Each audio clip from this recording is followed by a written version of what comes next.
Good morning, everybody, and welcome back to Hot Mess Life Coach Season 3, Episode 6. I am your host, Brian Hogan, both a hot mess and a life coach, because yes, that too is allowed. And this is the show for people trying to get it together while the world seems to be falling apart, because the world is not falling apart. It just seems that way. In fact, we are living through a massive transformation of human consciousness, and hopefully these conversations can be a part of that.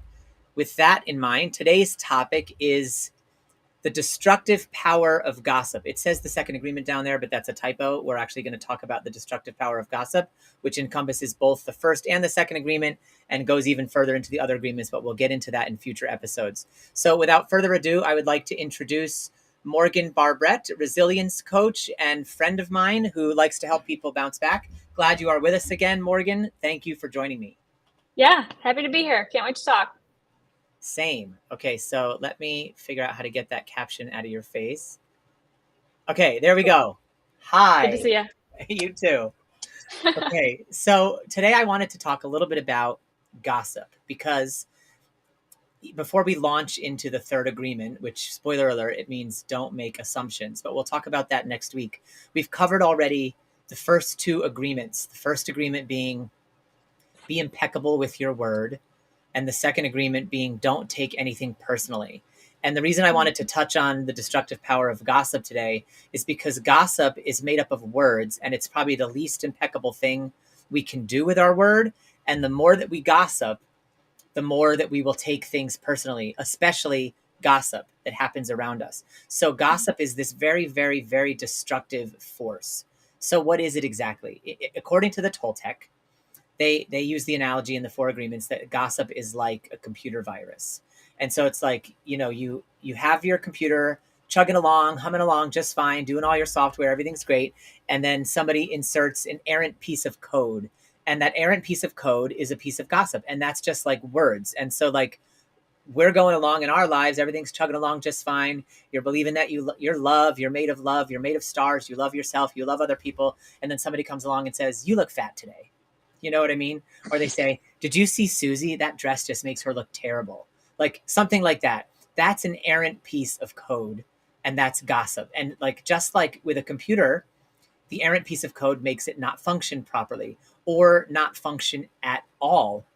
The same is true with a piece of gossip. As soon as you hear that, oh, Susie looks terrible in that dress today, doesn't it just make her look awful? Like, you're going to feel a shift in your energy field, and that is going to be a downgrade shift from whatever the bliss and hope and peace and love you were in before to something that's more focused on problems, on lack, on things that are wrong.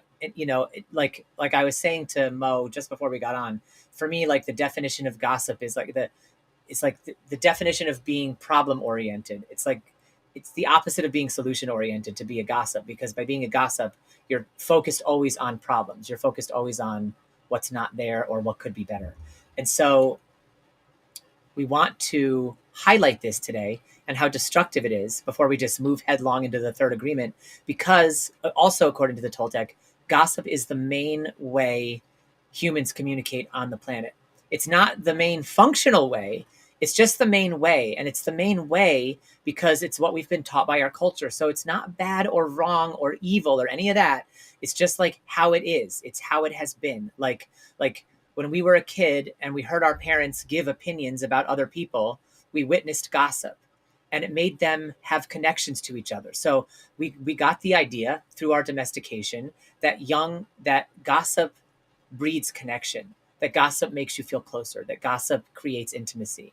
But in reality, it isn't true. It just seems like it's true, because in the end, gossiping is a frail way of trying to have connection, and it doesn't breed safety. So if I'm spend this whole half an hour gossiping with Mo about somebody, then at the end of the time, like I might feel really close to Mo. Maybe we'll both be like, yeah, Susie does look ugly in that dress. Gosh, ugh. And so we're going to feel this bond, right? But as soon as that bond is over and the brain chemicals have dissipated, I'm not going to feel safe around Mo. I'm not going to realize that necessarily right away, but it's going to be known to my cells. It's going to be known to my subconscious that Mo will talk trash about anyone at any time in order to feel close to me. Yeah, that sounds like me. And so it's an example, guys. It's an example. Do not take a real snippet of this and put it on Instagram as if that's what I actually said. because Oh my gosh. farthest thing from a gossip of anyone that I know. So I'm gonna like rephrase what I'm hearing from you, Brian. But basically, when you gossip or when you talk trash about other people, what you're essentially doing is you're planting the seed in your mind. Perhaps you're subconscious. You might not know it immediately or even feel it until later, but you're planting the seed that there is either a reason to feel insecure about things related to this topic, like you have to like worry about, oh, how do I look in this dress? Or you may worry about like, will people talk poorly about me? Because you now have the experience that the people around you talk poorly about other people. And so it, instead of breeding what feels like intimacy and connection with another person, what it actually does is it creates a like underlying subconscious level of insecurity, anxiety, and worry that other people will judge you for your flaws, and either what other people think is wrong with you, or what other people think that you're lacking, or what's not perfect about you, etc. Yeah, I think that's right. I think that's exactly right. That's a great way of putting it too. And the thing is, this is where the awareness is so key, because the whole thing about the Toltec journey and learning the four agreements is trying to become more aware of our subconscious behavior. And this Yeah. is why, because of what Morgan just described. Like, it's below your consciousness that you're going to feel insecure and a low level anxiety and unsafe. And because it's below your consciousness, what you might consciously do is pass that gossip along to the next person, because in your conscious mind, wow, I felt really connected to Mo. So now that I'm feeling this low level anxiety and unsafety, I really want to feel connected to somebody else. So I'm going to go to somebody else, the next person in the chain, and trash talk Susie again, because that made me feel good when Mo did it to me because I felt close to her. So now maybe it'll make me feel close to that next person. And then they're going to have the same and the same and the same. And then the virus, the computer code of gossip, gets passed all around your entire community, all around your circle of friends, all around your school, all around your workplace, all around the planet, until suddenly it's the main way we're communicating. And what we actually crave is safety and security and intimacy. But what we actually are is scared cats afraid to make one false move. And so then you Yeah. have a whole planet of people not being themselves because they're afraid they're going to be gossiped about. And to discharge that emotion, they gossip. Yeah. I was telling you earlier, Brian, that this makes me think of like, some of those reality TV shows where you have like, like people like gossiping about each other and hating on each other. And he said this, she said this. I don't really watch these, so I'm sure it's worse than I even imagined. But I'm sure it is. Yes. Yeah. But you have the thing that is funny to me is you have these people who spend almost like they make a living gossiping, and then when somebody else that they on a daily basis gossip with about other people gossips about them, they're like, oh, how could they? They're so shocked that this person that they gossip with on a daily basis is now gossiping about them. And there's like this reactivity, this frustration and like outrage about having somebody judge you back or gossip about you back, when that's what has been planted in the culture of their relationships. That's the type of interaction that we're fostering when we participate in that kind of I guess conversation. Yeah, totally. And it's, you also said this before we got on, which is like you're surrounding yourself with people who gossip, and so you're going to be in a world of gossip all the time. And it's true. And like it's shocking to me why anyone would be shocked, but I guess that goes back to what we were saying before, is about the awareness. Like we don't actually, when we gossip, we mostly are gossiping without awareness. Like, it's not like we need to be, let's take it back a step here, because we all can gossip at times. Gossiping is as simple as like trying to win somebody over to our point of view when we're in an argument with somebody else. Like, sometimes it's really innocent, subtle stuff. And so it's not like a gossip is some evil person who's a calculated narcissist who's trying to destroy the world and relationships and like has an evil cackle. You know what I mean? Like, it's not like that. Like, they don't have a layer. You know what I mean? They don't have a master plan. It's just what we've been taught. It's so we have to, that's the whole reason to highlight it here today, is because it's something worth seeing, worth understanding, and worth trying to transcend. Like gossip, in the holistic psychologist has a concept she calls triangulation, which is when there's a relationship and like say it's me, my mom, and my sister, right? And like in the relationship, my mom will want to get my sister to do something. And so she'll ask me, Brian, can you try to talk your sister into coming over to help me, whatever, you know what I mean? And that kind of thing. And if I resist or whatever, she might be like, your sister's so uncooperative or something like that. It's like that, just that idle thing right there. That's gossip. Like that's not the kind of gossip we see on television because it's not some juicy rumor being passed around. But Mm-hmm. gossip doesn't mean it's a juicy rumor that everybody always wants to share with everybody else. Gossip means it's an idea that is flatly negative, that is may or may not be true. Likely it's not true, but even if it is true, it's flatly negative. And when you say it out loud, you poison the mind of the other person against the person that you've gossiped about. So it could be something mundane like, your sister never calls me back. Okay, so now you've planted that errant code in my mind. And now, unless I have the mind to resist it, I'm always going to look at my sister and be like, she's not She great about doesn't call calling. back. Yeah, she doesn't call back. She doesn't call mom back, or she doesn't call people back, or she's not a good daughter, or whatever it is, whatever I'll extrapolate out from it. You know what I mean? And so Mm-hmm. it's the seed thing that we were talking about right before we jumped on too, and like we talked about this a couple episodes ago. So gossip is any sort of negative idea about another person, especially ones that are unsubstantiated, that you plant in somebody's mind with or without an agenda. Oftentimes you have the agenda to like win them over to your side, but sometimes you don't. And the thing is, when we practice gossip, which is what we mostly do all the time because we think it makes us feel intimate and safe, we have a mind fertile for gossip. And so this gets us into the second agreement more. So because when your mind is fertile for gossip, when somebody gossips about you, it's going to really bother you, like the reality TV Kardashian Bachelorette people, because that's like they're fertile for the gossip because they're gossiping all the time. And so when they're the victim of gossip, they really, really feel it because how dare you? How could you? Who do you think you are? Right.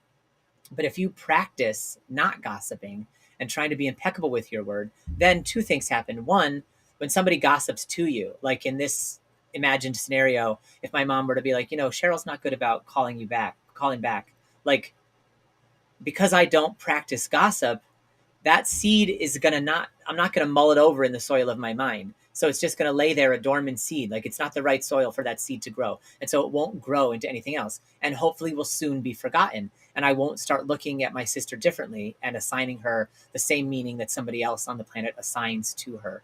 And Mm-hmm. on the flip side, though, if I do gossip all the time, I'm going to immediately take that seed in and I'm going to be like, yeah, wow, look, scanning for ways it's true, scanning for deficiencies, scanning for problems, because that's what gossip is doing. You are Yeah. scanning the environment for problems and deficiencies, which then Yeah. becomes a habit. Yeah, now like if you do take in that gossip and internalize it as like a negative thing about this person, then every time that you interact with them, then you're going to be looking for examples and proof that that thing is true, and then you now have this idea about this person that they're unreliable or not a good daughter or whatever. All because of this one thing that was mentioned to you, and now you're focusing and looking for the flaw, and which it's kind of sad because when you're looking for the flaw, then your understanding and perception of this person is going to start being primarily uh, focused on the flaw. And by focusing on that flaw, then you start forgetting or not being able to see all the valuable and positive things about this person. And so then when you're a gossip person, like not that people are gossip people or not gossip people, but when Except for the you, reality TV stars. yeah, those are gossip people, but and that's their job. But once you're kind of in that space of focusing on and looking for the flaws, then there's like this veil that comes over your perception of them because you can no longer see or focus on the valuable, positive, like wonderful things about them. So your perception of other human beings on the planet now becomes this perception of flaw rather than a perception of value. Yeah, exactly. Which is what the Toltec call the smoky mirror. Like we look through the fog of all the Mhm. things we believe that aren't necessarily true. And gossip is a big part of that fog. It's funny because I joked a second ago, I said, except for the reality TV people. And then you laughed and said, except for them, they're the gossip people. Is that us gossiping about reality That TV that is people? us gossiping about reality TV people. Because now anyone who's watching, we've planted in their mind that all reality TV stars gossip. No. And what about How that do we one correct reality that? TV star that doesn't gossip and they're just How do salt of we the earth? ungossip? I don't know. Yeah, how do you ungossip? That's a really great question. Hmm. I think taking responsibility, acknowledging where you made a mistake, and saying, I don't think that that thing is true about you. I said that because I was hurt or because I was trying to be funny. Yeah. I said that reality TV stars gossip because I want to feel like I don't gossip that much. But by doing that, I'm Ooh. creating an excuse for myself to not look at the places where I do gossip because I do. Not all the time, and but I know that there are times where I have, and I also recognize that when I do engage in that, that doesn't positively benefit me. That actually creates a system where it feeds my insecurities and gives me a reason to worry that other people will judge me, and I don't want that. Yeah, exactly. Ah, so good. Sorry, reality TV people. We love you. Yeah, we're sorry. Sorry. That didn't sound genuine. We're sorry. We're sorry. We're sorry. um, the other thing I want to touch on with gossip is because we've been talking a lot this whole time so far about the traditional way we see gossip, which is like passed between people. But Mhm. there's also the internal landscape of gossip, which is goes right to the idea of being impeccable with your word, which is like the internal, the way you gossip about yourself in your own mind. So Mhm. the Toltec have the concept of the metote, which I think we talked about a couple episodes ago, which means it's the word just means marketplace, and so that's like a metaphor for them of like you have this marketplace in your mind, like this din of voices, like thousands of voices in your head, all It's basically competing. just your thoughts, all the thoughts that are passing through your brain. That's the metote. Yes, exactly. Yes, like and they're all competing for airtime, and so all those thoughts are like, according to the Toltec, they're all their own. Each one is like its own living being, and so sometimes in your mind, like for me, for example, I'll have like the overachiever in my mind and the people pleaser in my mind. And the two of them might decide they're going to start gossiping about the fun loving artist in my mind. Because the fun Mm-hmm. loving artist, what does he contribute? You know what I mean? He keeps us poor. Like screw him or whatever. And so it's like Mm-hmm. that's not the exact wording, but like it might be something like, don't waste time on that. God, he's always wasting time on that. You know what I mean? That kind of thing. And like that Yeah. is gossiping about yourself. And it's sometimes harder to spot because it's not traditionally how we see gossip. We see gossip as only externalized, but gossip is just sort of negative messages made up of words that get passed around. Even if they Yeah. get passed around from the living beings of thoughts within your own mind, that's still gossip. And so I had a I had stopped smoking pot a year ago, and I was telling Mo this right before we jumped on. But I smoked last weekend when I was at my friend's place, and I've realized now that when I smoke pot in these isolated ways, it has this new effect on me, where which is actually the old effect that it used to have when I first started smoking pot, but then that effect goes away if you smoke all the time, which is what I did for 15 years. But so anyway, long story still long. I smoked pot last weekend, and it gave me this acute awareness of like my own stuff, like my own processes. And I was laying in bed and I was journaling, and I had this realization of like self love and what self love really means. And it's like it actually means to like feel love, like not in the hallmark just words way, but like the way you think of it when you say like I'm in love with you, like and what that means, like I feel in love with you, like I have a crush on you. It's like it's like having those kinds of feelings for yourself, like I'm in Yeah. love with Brian. I have a crush on Brian. I can't stop thinking about Brian. I can't get Brian out of my head. It's like Not in like a romantic way though. not in a romantic way and not in an arrogant way, in like a No. in an excitement, in a there's nothing but joy and support. It's the cheerleading for this entity, like because we, Yeah. there's so much, we have multiplicity within us with all the different thoughts, right? And It's like like seeing the value. of who you are and being able to focus on the value that you bring to this planet without having that be tainted and destroyed by whatever, perceived flaws we have. Yeah, and feeling the value. It's like Yeah. feeling it. It's like it was this visceral experience of like the same way that I would be gentle and patient with a puppy or gentle and patient with my niece or nephew. It was Mm-hmm. like that. I had this explosion of realization like, whoa, like I can just cut myself slack all the time about everything. Because even the most toxic people in my life, if they come back even the slightest bit remorseful, I immediately cut them slack. Immediately. Like no second thought about it. You know what I mean? Yeah. Like and yet I don't necessarily give myself that same grace. And this is what I was realizing last week. It's like but it's if we're constantly gossiping about ourselves, then our mind is fertile for the thoughts of gossip. And so it's harder for this feeling, this visceral feeling of self-gentleness, self-love, self Mm-hmm. mercy, like cutting slack, grace, it's harder for all of that to take root if we are not mindful of the way that we're self gossiping. Yeah. So how do you explain, and this is just coming to my mind, I didn't know I was going to ask this question. How do you explain there are people that I know of who do not gossip about other people, like hardly ever. They're really, really strong about being kind and recognizing the value in other human beings. But their inner self-talk is incredibly negative. Their inner self-talk is like 100% gossip.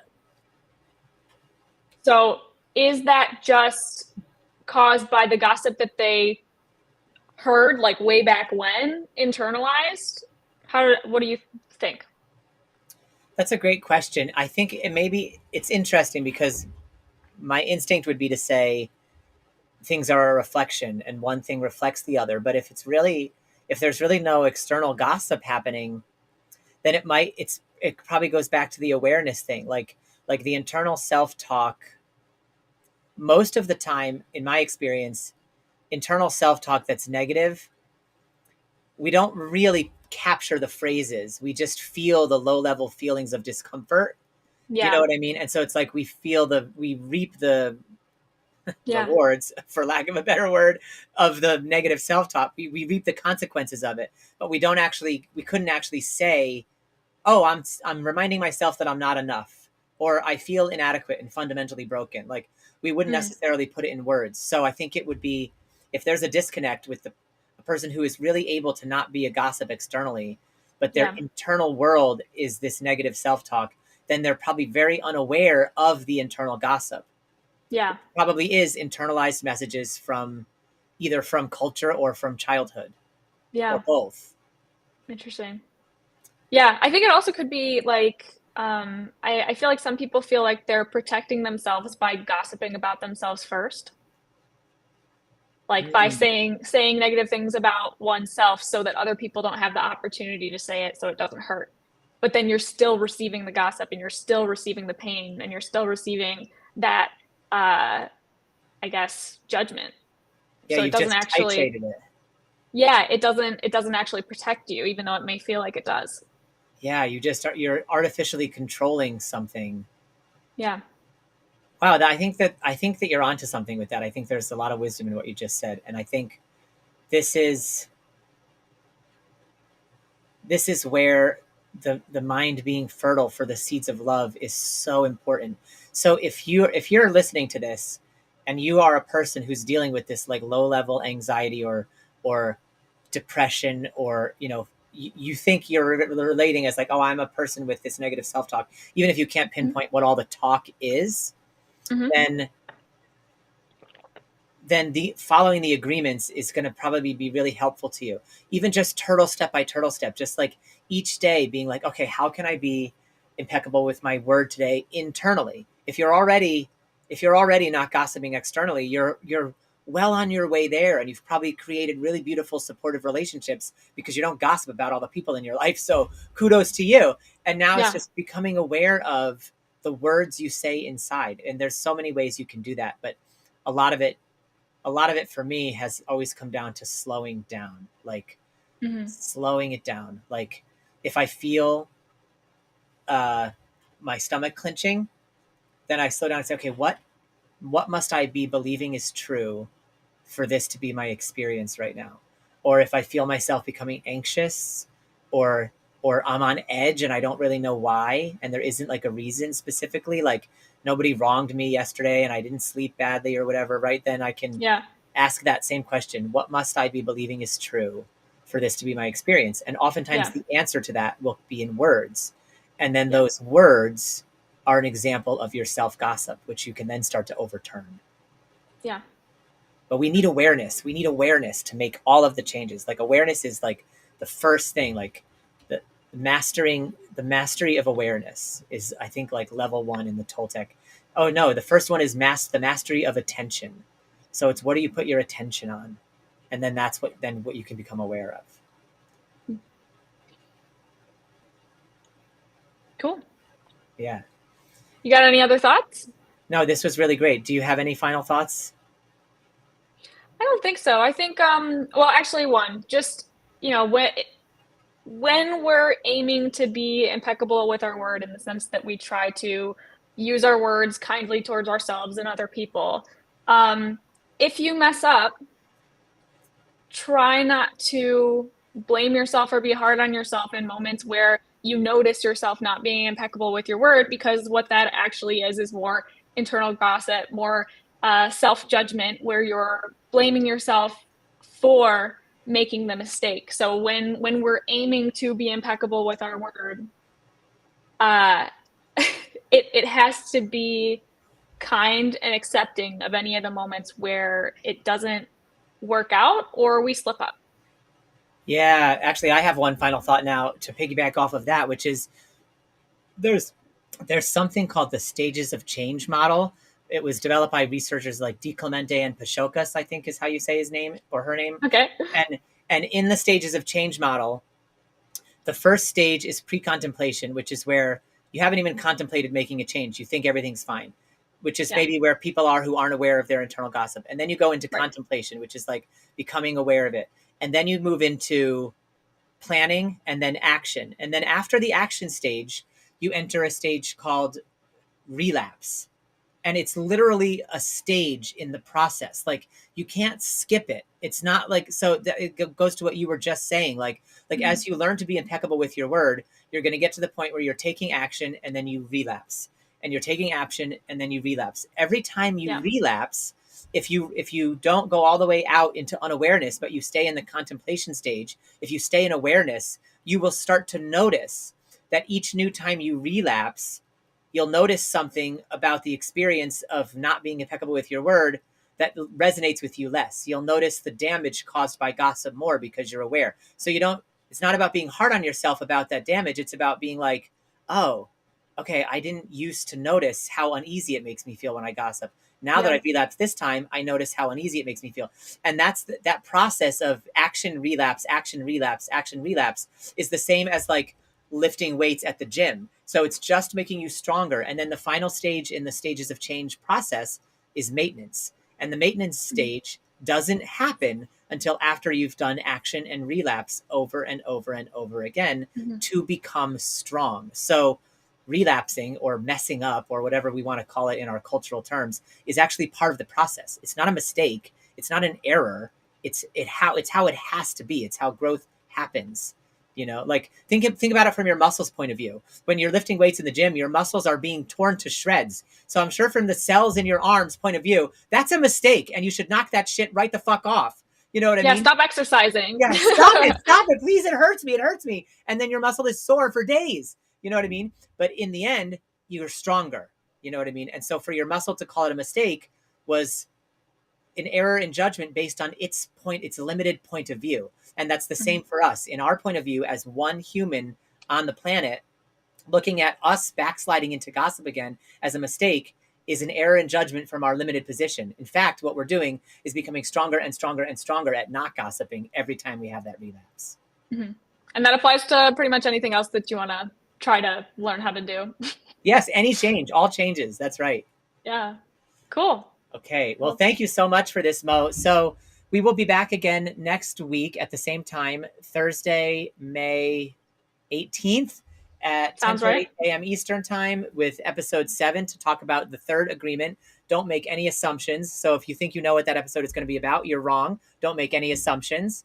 And if you if you want to find out more about Morgan and what she does, you can do that at selfloveatlas.coach, or you can Yes. find her on Good job. Instagram at Morgan_Barbrett. And if you want to learn Yeah. more about me and what I do, you can visit thebrianhogan.com to learn about my services or apply for coaching. And in the meantime, be hot, be messy, and be blessed. Much love. Thank you, everybody.